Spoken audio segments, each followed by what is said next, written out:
സംശയമില്ല, നന്ദമോനെ കാണാതായതിന്റെ പുറകിലെ ആ അരുന്ധതി തന്നെയാ. അവരെ അറസ്റ്റ് ചെയ്ത് നല്ല ഇടി കൊടുത്താലേ തത്ത പറയുന്ന പോലെ ഒക്കെ പറയും.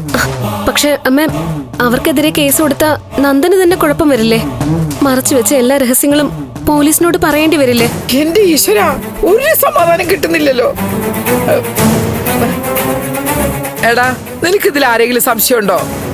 താൻ കാരണം വീട്ടുകാർക്കും ദേവിക്കും ഒരു പ്രശ്നം വരണ്ടെന്ന് കരുതിയിട്ട് നന്ദൻ തന്നെ എങ്ങോട്ടെങ്കിലും ഓടിപ്പോയതായിരിക്കും എനിക്ക് സംശയമുണ്ട്.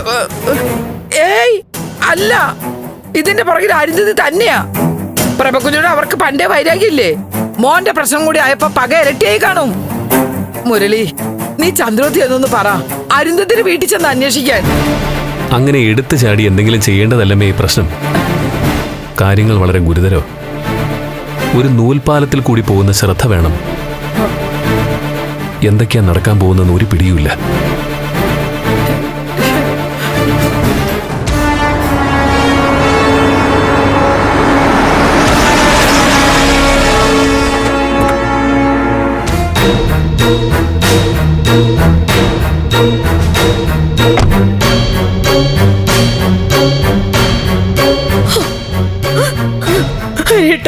എന്റെ മോൻ അവനെ കാണാനില്ല.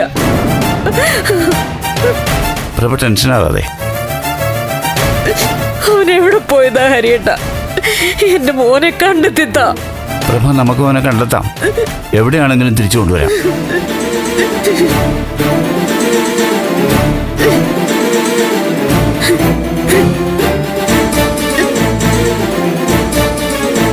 സിന്ധു, എപ്പോഴായിരുന്നു സംഭവം? പോലീസ് എത്തിയല്ലോ അല്ലേ? ഓ, DYSP സംഘവും വന്നിട്ട് പോയി. രാവിലെ നന്ദനെയും കൂട്ടി സ്റ്റേഷനിൽ പോകാൻ തയ്യാറാകുമ്പോഴാണ് ഫോൺ വന്നത്. ശരിക്കും എന്താ സംഭവിച്ചത്? രാത്രി നന്ദൻ അസ്വാഭാവികമായിട്ടൊന്നും പെരുമാറിയില്ല.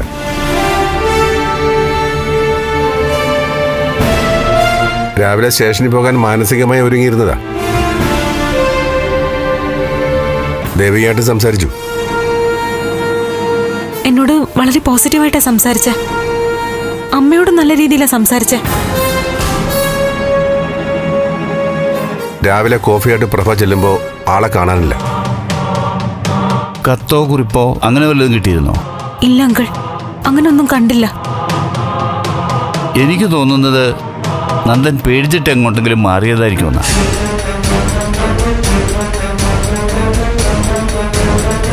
അങ്ങനെ പോകുന്നെങ്കിൽ അവൻ എന്നോട് പറഞ്ഞിട്ടേ പോവൂ. ഹരിയേട്ട, അവൻ എന്തോ ആപത്ത് സംഭവിച്ചിട്ടുണ്ട്. ഞാൻ രാവിലെ മുതൽ ഇതിവിടെ എല്ലാവരോടും പറയുക, ആരുടെ തല കയറുന്നില്ല.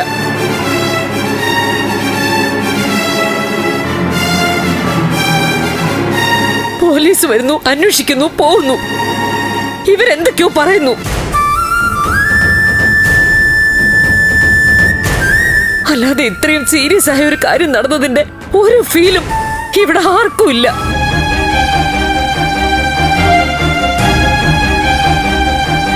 ഹരിയേട്ടാ, പ്രഭ ഒരു അമ്മയുടെ വിഷമങ്ങൾ പറയുന്നു.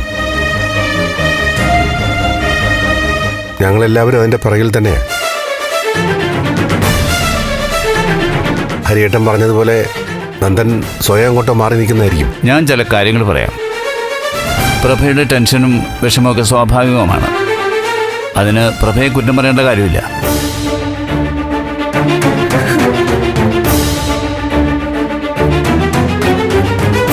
അതുപോലെ പ്രഭയും ഒരു കാര്യം മനസ്സിലാക്കണം. ഇത് വളരെ സൂക്ഷിച്ച് കൈകാര്യം ചെയ്യേണ്ട ഒരു കേസാണ്. അന്വേഷണവും ഇൻഫോർമേഷനും ഒക്കെ നമ്മുടെ ഉള്ളിൽ തന്നെ നിൽക്കണം. പ്രഭയ്ക്ക് എന്നെ വിശ്വാസമുണ്ടല്ലോ. ഹരിയേട്ടനാ ഇപ്പൊ ഞങ്ങളുടെ ഒരു ധൈര്യം. എങ്കിൽ പ്രഭ ധൈര്യമായിട്ട് തന്നെ ഇരിക്കും. എത്രയും പെട്ടെന്ന് തന്നെ ഞങ്ങൾ നന്ദനെ കണ്ടെത്തും. അതുപോലെ അത് മതി. എത്രയും പെട്ടെന്ന് എനിക്ക് അവനെ കാണണം. ഞാൻ ഏറ്റെന്ന് പറഞ്ഞില്ലേ? അല്ല, ഞങ്ങൾ ഏറ്റു.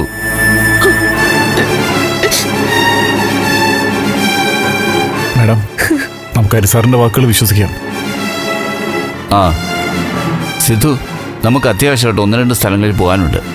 ഇപ്പം തന്നെ പോകണം. ആ നമുക്കിറങ്ങാം. ആ, ഗിരീഷ് ഇവിടെ തന്നെ ഉണ്ടാവണം. ദേവിക, അപ്ഡേറ്റ്സ് ഞാൻ അറിയിച്ചുകൊണ്ടിരിക്കാം. ശരി അങ്കിൾ. നമുക്കിറങ്ങാം, വാ. ആ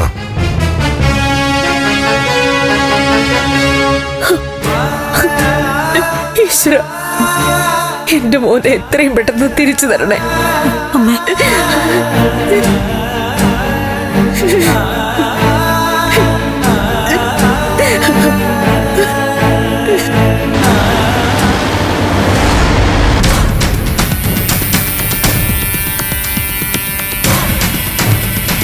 സത്യം പറഞ്ഞ ബെല്ല, എനിക്ക് നല്ല ടെൻഷനുണ്ട്.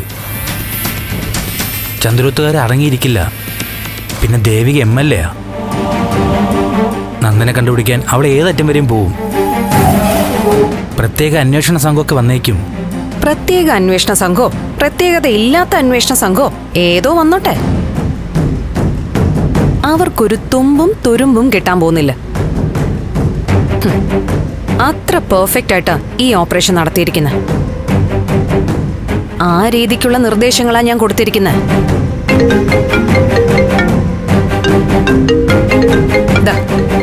ആദ്യ അന്വേഷണ സംഘത്തിന്റെ റിപ്പോർട്ട് വന്നു.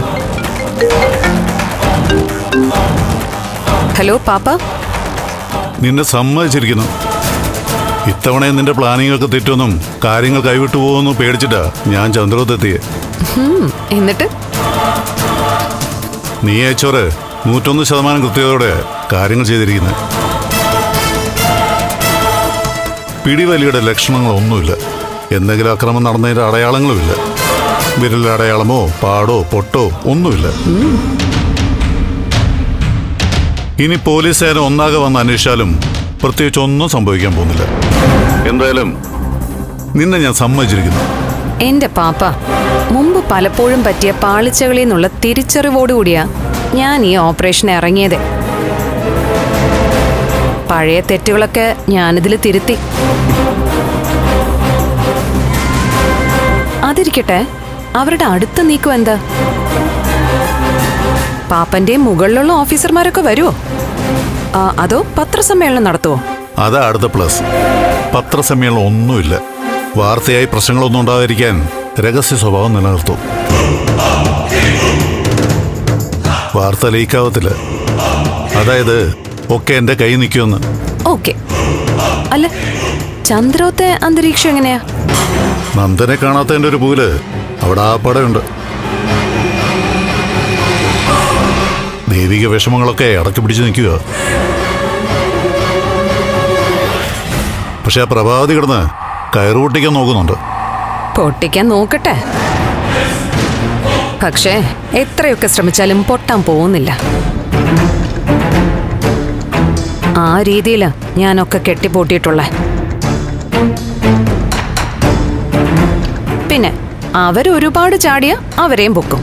ഏയ് വേണ്ട വേണ്ട, ഇത്രയും മതി. ഇനിയൊക്കെ ഞാൻ നോക്കിക്കോളാം. അതിരിക്കട്ടെ, നീ ഇപ്പൊ എവിടെയാ?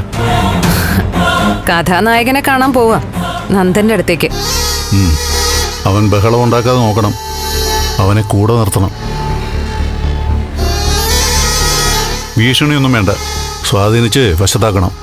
പാപ്പ സമാധാനിക്കേ. ഇത്രയും കൃത്യമായി ചെയ്ത് ഞാൻ ബാക്കിയും ഉദ്ദേശ പോലെ നടത്തും. അപ്പൊ ഓക്കെ പാപ്പ, ബൈ. ഓക്കെ. ഇപ്പൊ നിനക്ക് സമാധാനായോ? നിന്നെ സമ്മതിച്ചിരിക്കുന്നു.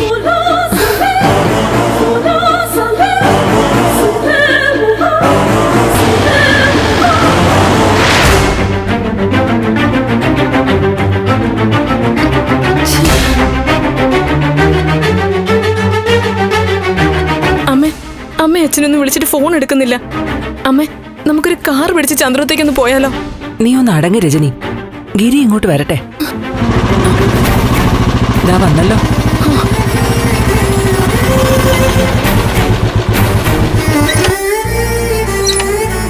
എന്താ ഗിരി, എന്താ പ്രശ്നം?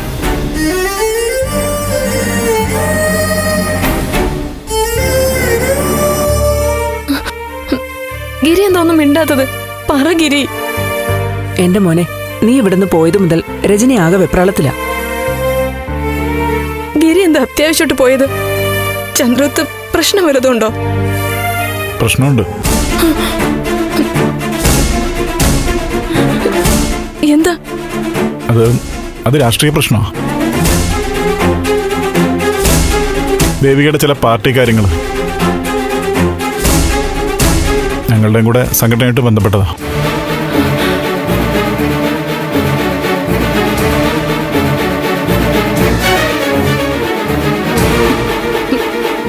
രാഷ്ട്രീയ പ്രശ്നം സംസാരിക്കാൻ വേണ്ടിട്ട് ഇങ്ങനെ തിരക്ക് പിടിച്ച് പോകേണ്ട കാര്യമൊന്നുമില്ല. ദേ, ഗിരിയുടെ മുഖം കണ്ടാ അറിയാം മറ്റെന്തോ സംഭവം അവിടെ നടന്നിട്ടുണ്ട്, ഉറപ്പാ. ഗിരി പ്ലീസ്, എന്താണെന്ന് പറ. പറയുന്ന വിശ്വാസമായില്ലെങ്കിൽ ഞാൻ പിന്നെ എന്ത് ചെയ്യാനാ? ഗിരി, ഞാൻ ചോദിക്കട്ടെ, ആ ഋഷിയുടെ കൊലപാതകത്തില് നന്ദനെതിരെ പോലീസ് അറസ്റ്റോ അങ്ങനെ എന്തെങ്കിലും ഉണ്ടായോ? ഏയ്, അങ്ങനെയൊന്നുമില്ല. അമ്മേ, ഗിരിയുടെ മുഖത്ത് നോക്കുമ്പോ മനസ്സിലാകുന്നില്ലേ ഗിരി എന്തോ മറക്കുന്നുണ്ടെന്ന്?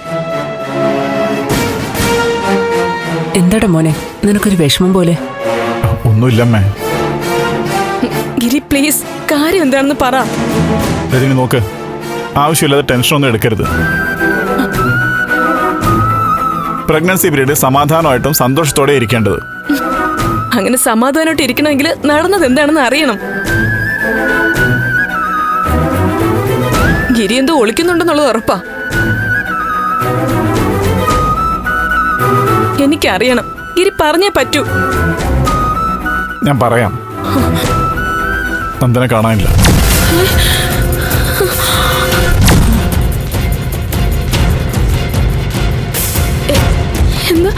എന്താ സംഭവിച്ചെന്നറിയില്ല.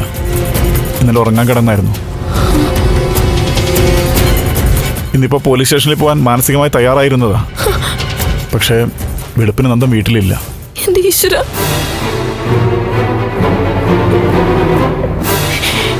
അല്ല, നന്ദൻ കൂട്ടുകാരുടെ മറ്റു വീട്ടിൽ പോയതാണോ? അതിനുള്ള സാധ്യതയൊന്നും ഇല്ലമ്മേ. Phone switch ഓഫാ. അങ്ങനെ പോലീസിനെ പേടിച്ചൊളിച്ചു പോകുന്നവനല്ല അവൻ. അഥവാ അങ്ങനെ എങ്ങോട്ടെങ്കിലും മാറുകയാണെങ്കിൽ തന്നെ ആരോടെങ്കിലും പറയായിരുന്നു.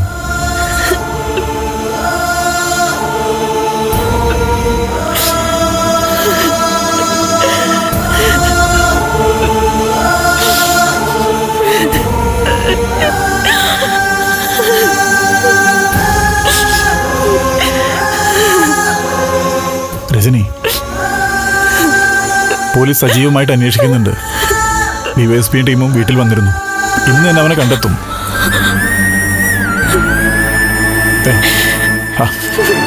നീ ഇങ്ങനെ കരയുകയും ബഹളം കൂട്ടുകയും ചെയ്യുമെന്ന് അറിയാവുന്നതുകൊണ്ടാ നിന്നോടൊന്നും പറയാതിരുന്നത്. ഞങ്ങളുടെ കുടുംബത്തിൽ സന്തോഷം എന്താന്ന് പറഞ്ഞിട്ടില്ല.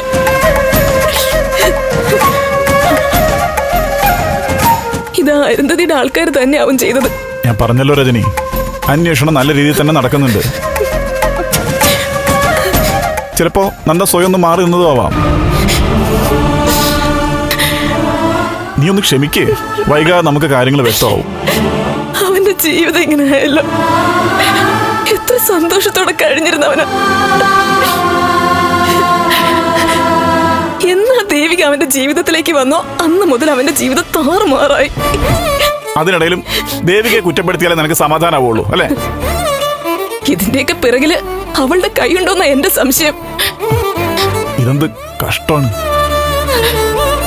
രജനി. നീ ആവശ്യമില്ലാത്ത ഓരോ കാര്യങ്ങൾ പറഞ്ഞ എന്നെ ദേഷ്യം പിടിപ്പിക്കല്ലേ. എന്റെ നന്ദൻ, അവനെന്താ പറ്റി?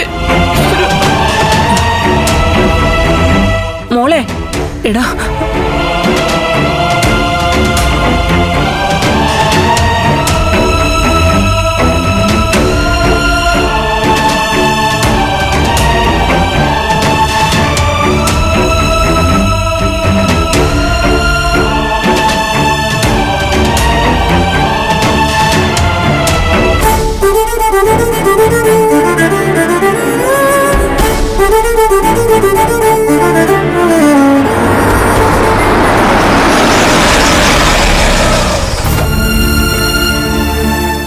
ദേവിക.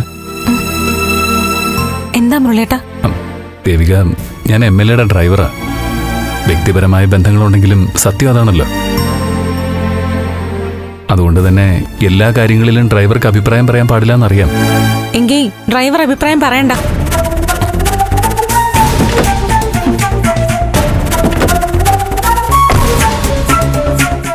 ദേവിക,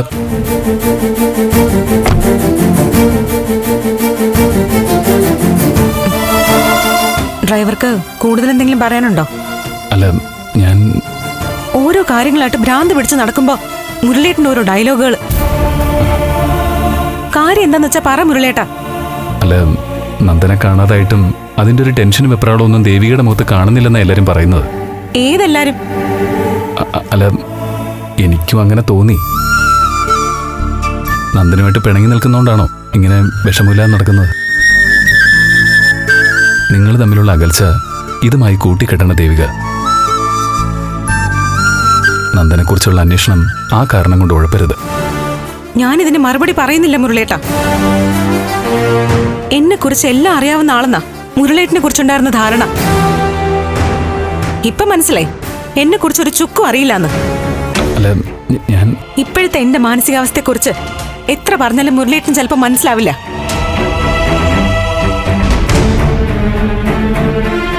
മാധവേട്ട, നമുക്ക് ചന്ദ്രത്തേക്കൊന്ന് പോവാം. കാര്യങ്ങളൊക്കെ ഒന്ന് അന്വേഷിക്കാം. ഇവിടെ ഇരുന്നിട്ട് ഒരു സമാധാനവും കിട്ടുന്നില്ല. അത് ശരി, അവിടെ ചെന്ന് അവരുടെ സമാധാനം കളയാനാണോ? ഒരിടത്തും പോണ്ട, ഇവിടെ ഇരുന്നാ മതി. വിവരങ്ങളൊക്കെ അപ്പോഴപ്പോഴാ ഞാൻ നിങ്ങളെ രണ്ടാളെ അറിയിച്ചോളാം. ഞങ്ങളുടെ കാര്യത്തിൽ നീ ഇടപെടണ്ട.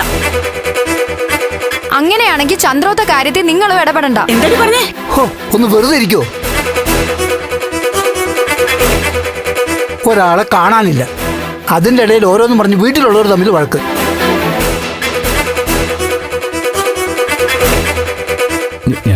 ഇനി എന്തെങ്കിലും ഉണ്ടെങ്കിൽ നമുക്ക് അത് പിന്നീട് സംസാരിക്കാം.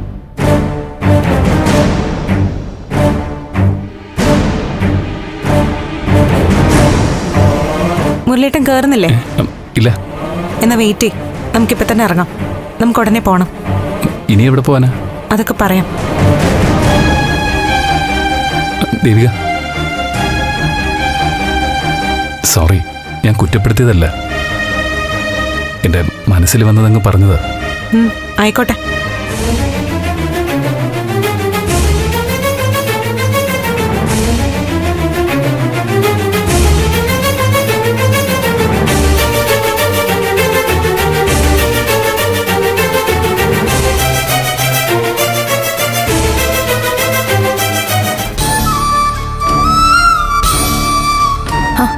ദേ ചേച്ചി വന്നു. മോളെ, നന്ദൻ എന്താ പറ്റിയത്? രാവിലെ പ്രഭാവതി അന്വേഷിച്ച് ചെന്നപ്പോഴാണോ നന്ദൻ അവിടെ ഇല്ലാന്നറിഞ്ഞത്? അതെ അമ്മേ. ഈശ്വര, പോലീസ് അന്വേഷിച്ചിട്ട് എന്തായി മോളെ? അന്വേഷണം നടക്കുന്നുണ്ട് അച്ഛാ. ഫോണിൽ വിളിച്ചിട്ട് കിട്ടുന്നില്ലേ? ഇല്ലമ്മേ, ഫോൺ കൊണ്ടുപോയിട്ടില്ല. ഇനിയിപ്പോ നന്ദൻ എങ്ങോട്ടെങ്കിലും യാത്ര പോയതാണോ? ഇതെന്ത് കഷ്ടമാണമ്മേ. ആദ്യം ചേച്ചിക്ക് ശ്വാസം വിടാനുള്ള സമയം കൊടുക്ക്.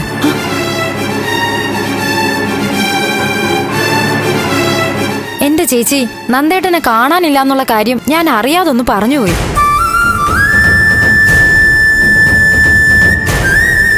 പറഞ്ഞതല്ല, പറയിപ്പിച്ചതാ.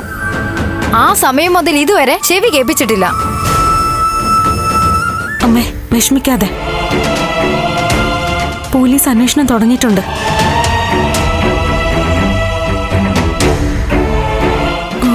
ഇന്നലെ രാത്രി നന്ദു വീട്ടിലുണ്ടായിരുന്നു. രാവിലെ മുതലാ കാണാതായത്.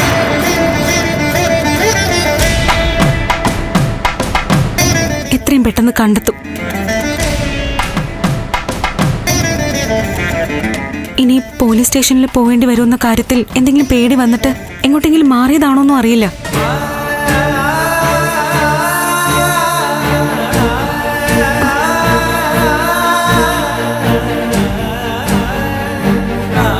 അച്ഛാ, എല്ലാ രീതിയിലും അന്വേഷണം നടക്കുന്നുണ്ട്.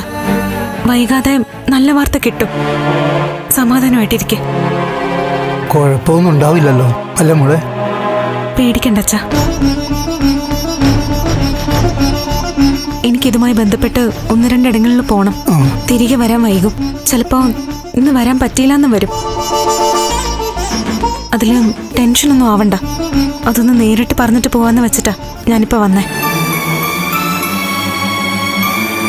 എന്നാലും മോളെ, നിന്നെ കുറിച്ച് ആലോചിച്ചപ്പോ മനസ്സ് തളർന്നു പോകുന്നു. മോളെ, നന്ദനെ വിട്ടിട്ട് നീ ഇവിടെ നിൽക്കാൻ പാടില്ലായിരുന്നു. എല്ലാത്തിനും കാരണം അതാണെന്നാണ് എനിക്ക് തോന്നുന്നത്.